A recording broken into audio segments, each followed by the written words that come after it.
How to remove Passkey from Google account. Hi everyone, I'm here to assist you today without any delay. Let's jump right in.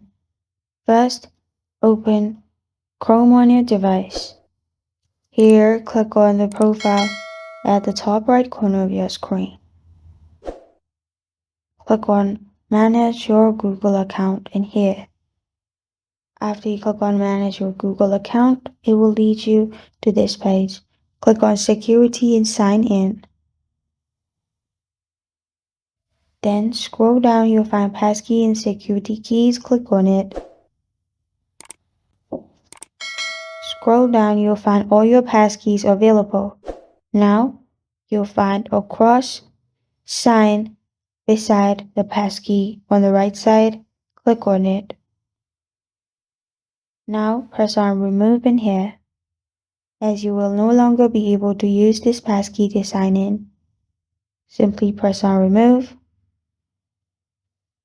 and the passkey will be removed. After you do this, you're good to go. This is how to remove Passkey from Google account. Thank you for joining me today. If this video helps you out, please leave a like and subscribe for more. Got a question or want to suggest a topic, comment below. Thank you for watching.